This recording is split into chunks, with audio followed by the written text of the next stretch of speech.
welcome to this edition of Joy in Our Town. I'm Ferrell, Tata, your host, and today I'm delighted to welcome my guests Linda Gould and Carol Lewis from the Norfolk SPCA, and we actually have two additional guests, Bugsy and Cola. So our issue today is public safety, and we're going to be talking in this segment about pet rescue. So welcome to the program, Carol and Linda. Thanks you for being here. Thank you. So before we get started, can you tell us a little bit about what you do, each of you do? Linda, we'll start with you, with the Norfolk SPCA, and will you introduce your Bugsy?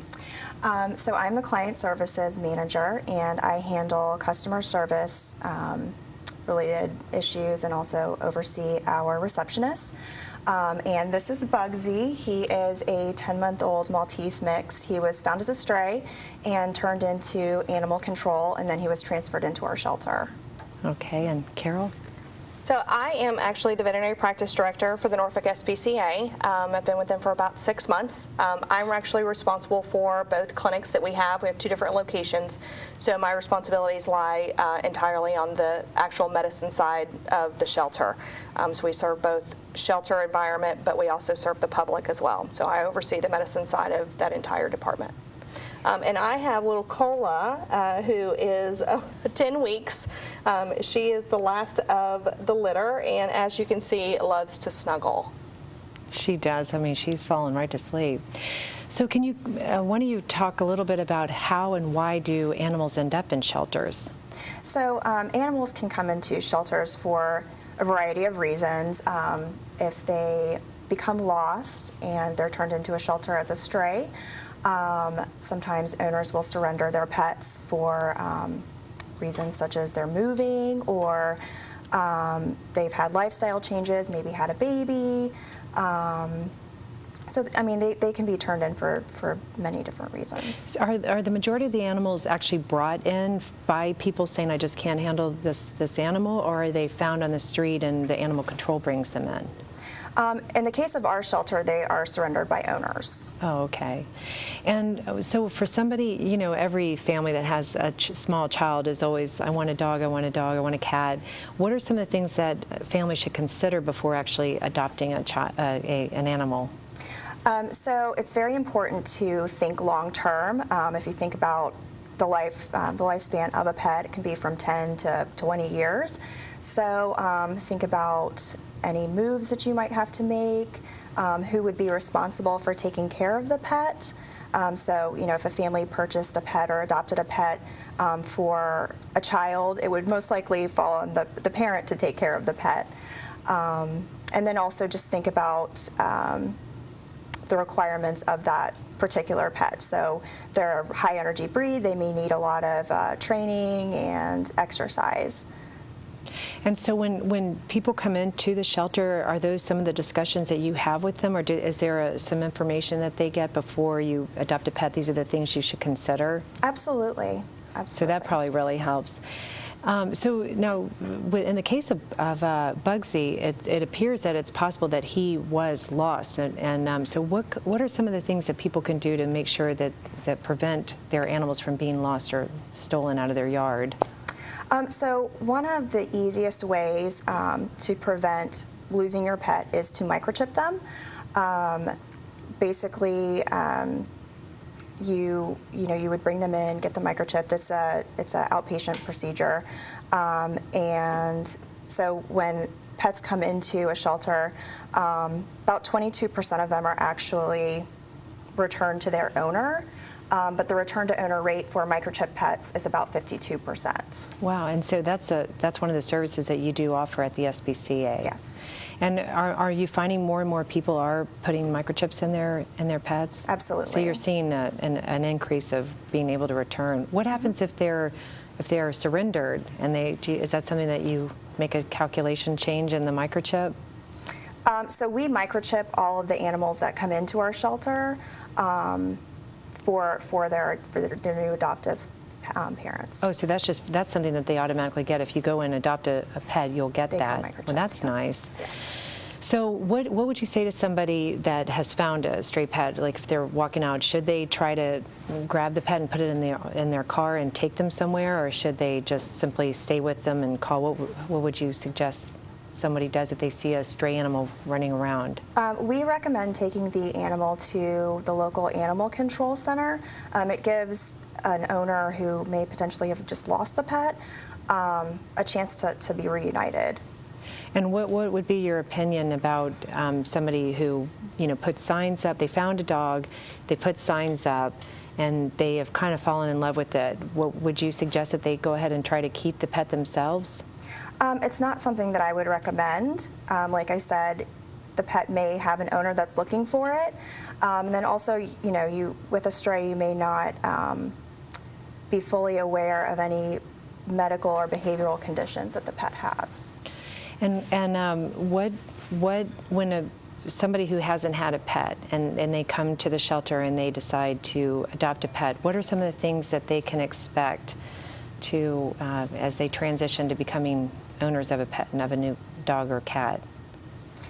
So all of our pets come fully vetted. They are up to date on their vaccines, their heartworm and flea prevention. They are microchipped. They're spayed or neutered. And we also offer Care-A-Lot coupons, so they would receive over $250 worth of coupons for Care-A-Lot. And then we also provide behavioral and staff support. So you have like dog school with dog training? We don't have training, but we do offer some troubleshooting tips. Oh, that's great. So people can continue to call you. Absolutely. You'll stand with them as they're in that first year. It's like calling the pediatrician saying, what do Absolutely. I do? Right. And then we also offer alumni discounts for our walk-in vaccine clinic and then dentals as well. All right, now what would you say to a family? They have come to the decision, they've discussed everything as a family, they decide they do want to adopt a pet, a dog or a cat, and they come into the shelter. And how would you advise them as far as adopting a pet versus going to a breeder and purchasing a pet? So we do certainly encourage folks to adopt. You're saving a life. You're creating room in the shelter for another homeless pet. And the pet is fully vetted, so it saves a lot of money as well. And how long do you, if a pet is, or if a dog or cat has been found and is brought to the shelter, how long do you wait? What is the appropriate time to wait to see if the owner will come looking for him? So each shelter has their own requirements for that. We actually only accept owner surrenders. Oh, okay. So that would be city animal control would be the ones that would have a holding period. So the animal control there, that's where that pet will be? Correct. Oh, okay. Well, and because in this community, we have Chesapeake, Suffolk. How do people find out, and how do you know what you're supposed to do when you actually find an animal? Which community you call? Like if somebody called you from, let's say they just happened to find a dog in Virginia Beach, but they called the Norfolk SPCA, would you direct them? Yes, we would direct them to the city animal control for the city that the pet was found in. And all those are, I guess there's a website for the different facilities? Yeah, you could typically just go onto your local city website and search for something in regards to animal control. You could also always just call someone within the city and and try to to locate who is the best person to reach out to for this situation, especially since there's a lot of different, every county functions or every city functions in a different way. So my suggestion would be certainly, to reach out to someone within your city and to try to locate, who it is that you need to call. Yeah. And can you talk about sort of a success story, maybe an animal that everybody fell in love with or an animal that nobody liked and they ended up in a happy home? Well, I have a personal case. We had a boxer that was surrendered to us for medical reasons. She had tested positive for parvovirus, and she had also potentially eaten housing insulation. So she was very ill. She was having a lot of gastrointestinal issues. and we were able to do a surgery to remove the housing insulation, and then also treat her for the parvovirus and get her through that. And she was adopted by my family, and her name is now Hope. Oh, that's a great name. Can you explain to some of the listeners that may not understand, what is parvovirus? Parvovirus is a communicable disease. There is no cure for it, but if you keep your pet up to date on its vaccines, you can prevent your pet from getting parvovirus. And it attacks the immune system, then also causes gastrointestinal upset. In the Norfolk SPCA, are you finding that the majority, you're finding homes for a lot of the animals? Absolutely. And do you ever keep them long term? So we actually have another success story, Chloe. She was at our shelter for about 6 years, and she just found her forever home a few months ago. Oh, so you would keep them that long? Yes, That's we do. Do you have a limit as to how long you'll keep them? We do not. So the Norfolk SPCA is a no-kill organization, so we do not euthanize an animal for either time or space. That's fantastic. It is. So it certainly provides the animal, as long as they're in good health and they're thriving in the environment that they're in, then we're going to continue to try to find a home for them. Now, do they make those decisions on a local level, or every SPCA Humane Society, for the most part, is independent of each other. So everyone functions in the way that they see fit and how they choose. There are quite a few that are no-kill. There's different classifications of what they would consider themselves. But the Norfolk SPCA is a no-kill. And how many animals do you typically have at any given time? Depends. Certainly, when certain seasons kick in gear, we can have quite a few. We do fortunately have wonderful foster groups that help us out. That's awesome. We took in, I think, 70 plus kittens, I believe, in the month of May. Oh my God. Yeah. Is there a reason for that, for the month of May? The time of the year. I mean, it's usually, kitten season kind of kicks in gear certain times of the year, and you're in summer, in spring months usually is that timeline. But like I said, fortunately, with all the fosters that we have that work with us, we were able to keep, the brunt of them were actually out in foster. Oh, wow. So I think in-house, I would say roughly, for our dogs, maybe 20, 25. I'd say 20 to 40. Yeah, I think it just depends on what's actually going on. Certainly, the more medical cases that we have in, that can limit the space that we have as well too. And the foster program, I didn't even know about that. Is that for any animal, or do you have ones that just say, oh, we only want cats or we only want dogs, and how do you become involved with that? So you can actually reach out. We have a cattery manager, and then we also have a kennel manager that takes care. They have their own volunteers that work in with different sections, and then our own foster group as well. So each one kind of has their team of fosters that they've worked with and they've developed, through the organization to have them set up for that. And what are the requirements to be a foster parent of an animal? I'm not familiar with what actual requirements there are. So there definitely is an application process, and we would interview the potential foster family just to make sure that it's a good fit. But I wouldn't say that we have certain requirements. I think it's really just a case-by-case basis. Well, that's wonderful to know. And can you give your phone number real quick? We're about to go to a break, but can you give your phone number for anyone that might be interested in being a foster? Sure. The phone number for the Norfolk SPCA is 757-622-3319. All right. Well, Carol and Linda, thank you so much for being here. And if you'll stay with us over the break, when we come back, we're going to continue our topic on pet safety and health, good health for pets. So I'm Ann Ferrell Tata. This is Joy in Our Town, and I've been joined by Linda and Carol from the Norfolk SPCA and Bugsy and Cola. Thank you so much. We'll be right back. Hello and welcome back to this edition of Joy in Our Town. I'm Ann Ferrell Tata, your host, and we have been joined today by Linda Gould and Carol Lewis from the SPCA and Cola and Bugsy, two of their animals. In this segment, we are going to be talking about pet health and safety. So welcome back. Thank you for being here. So what steps should a person take to ensure that their pet is happy and healthy? So having a pet does require quite a bit of care, and so you kind of have to think through, think of how a pet ages. So if you think about from a dog's perspective, they're aging 7 years within their body for every 1 year of us. So most veterinarians will recommend that they are brought in for a biannual physical exam. Biannual blood work is also something that is highly recommended so that we can, check on what's going on inside the body, make sure everything is functioning properly.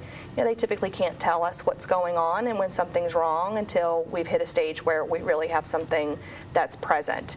So trying to catch things, doing early preventative care, vaccinations are certainly something that's definitely recommended to do. You have things that are required by law, but then you still have those that are recommended, through your veterinarian and through the veterinary industry itself. So are animals, did you say one every year? Is it just once a year? So as far as our human years, you have a dog that will age 7 years within their growth to one of our human years. So when you think about a dog that's hit the age of 1 year, truly they're 7 years old at that point within their So should they go every couple months? Well, catching them every 6 months is certainly beneficial. If we, if we can really promote and advocate for animals to come in every 6 months, you're certainly doing your animal a good justice. Now, does the Norfolk SPCA actually have veterinarians that will do the? We do. So we actually have a pretty large group of veterinarians.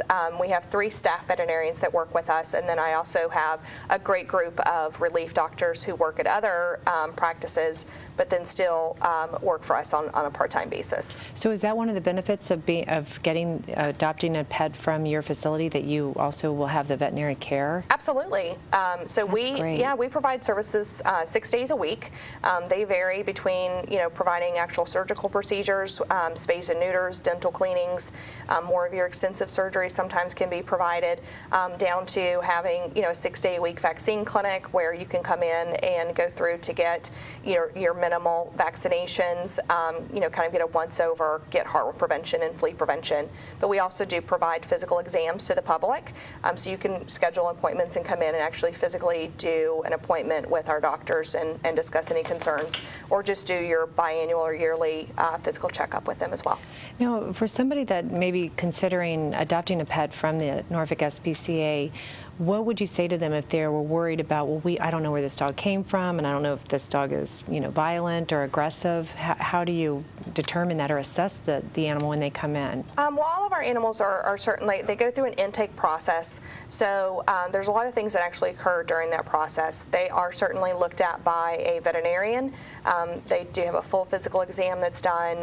We're administering vaccinations, dewormers, pretty much anything that pet needs. If it is in a state of if it has a medical condition going on, we do provide quite a bit of medical care to our shelter animals to ensure that when before they're even able to be adopted, that we have done what is needed in order for them to be as healthy as possible. Outside of the actual veterinarian looking at them, each individual department, every animal goes through their own behavioral assessment.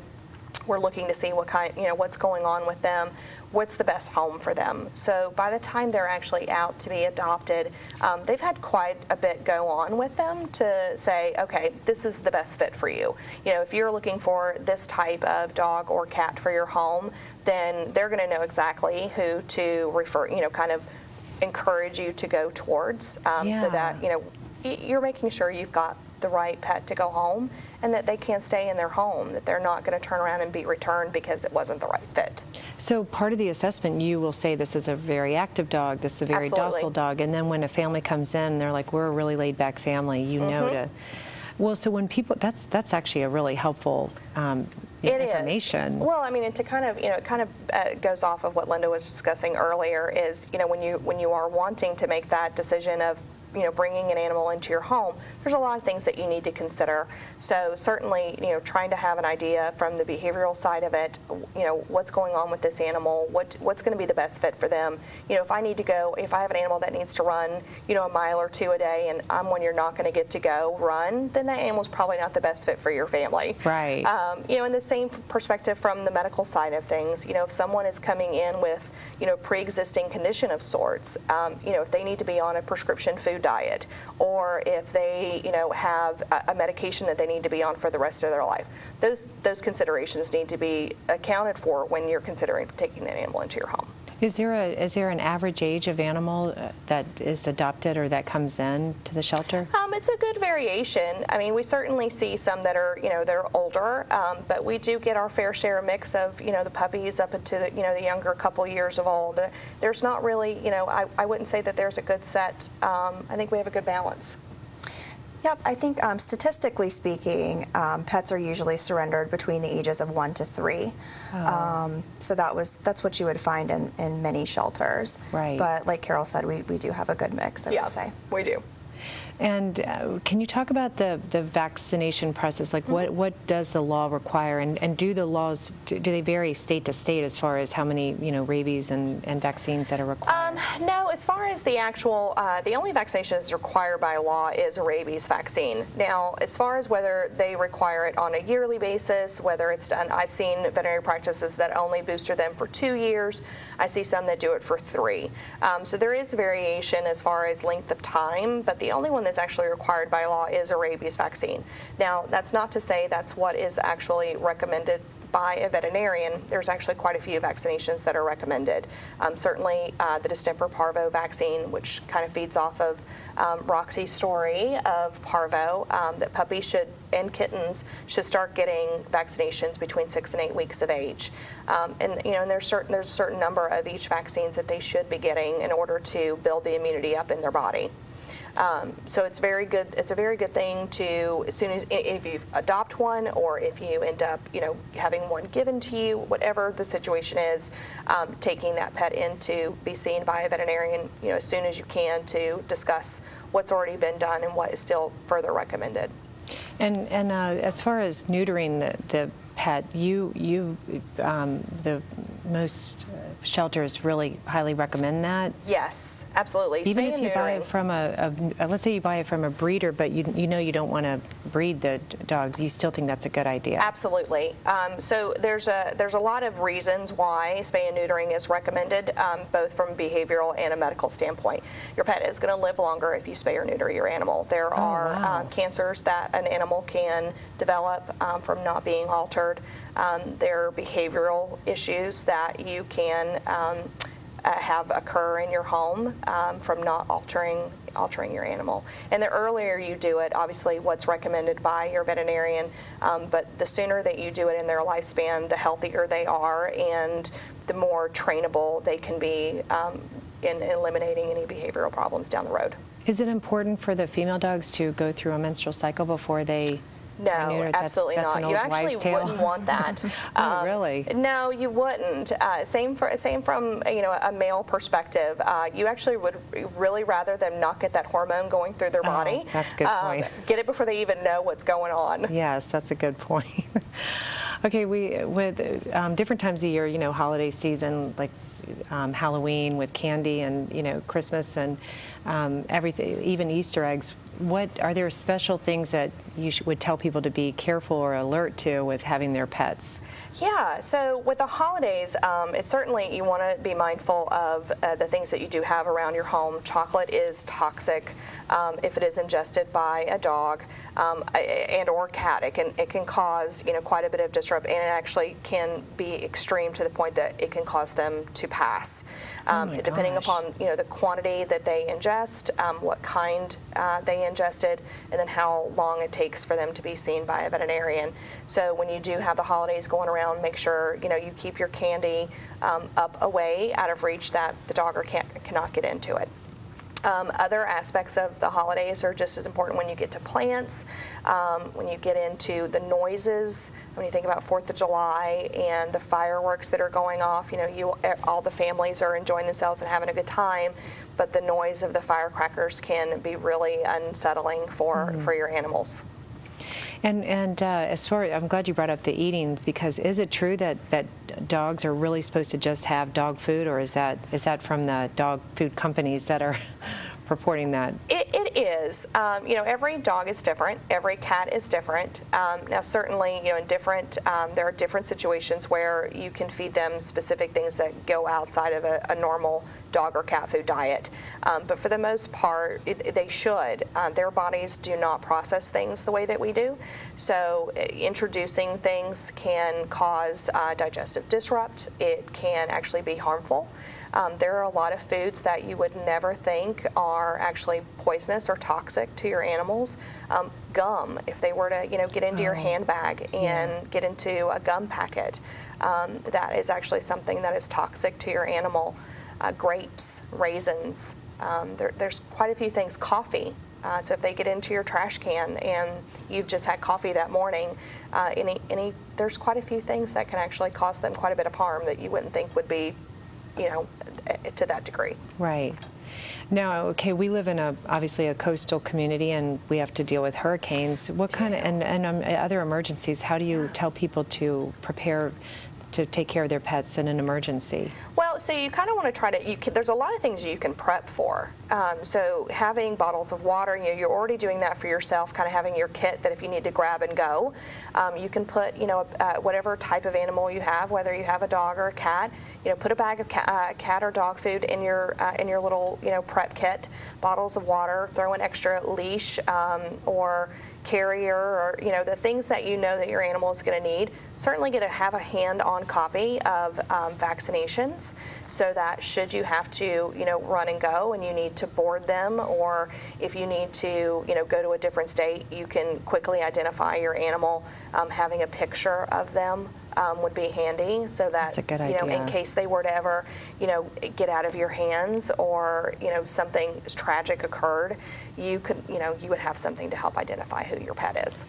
And also, could you talk a little bit about extreme temperatures? Because even though we are a coastal community, it can get really cold, but it also can get really hot.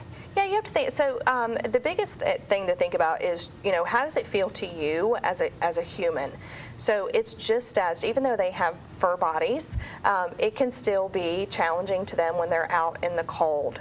So you always want to make sure that if there's any way possible for them to have some type of shelter, bringing them in when it's really cold outside. But the same thing when it becomes hot. I mean, your car can exceed 120-degree temperature in a matter of minutes, even with your window cracked. So it's never recommended that you leave your animals in a car. Certainly don't leave it running. You should physically not go somewhere if you need to leave your animal more than a few moments.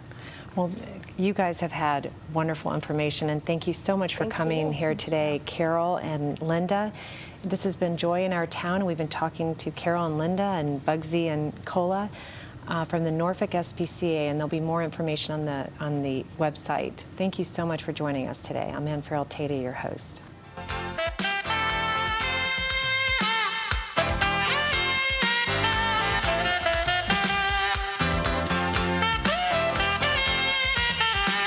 This program has been sponsored by the Trinity Broadcasting Network and made possible by your telethon dollars. Your continual support can keep Joy in Our Town brought to your home every day. So write Joy in Our Town, P.O. Box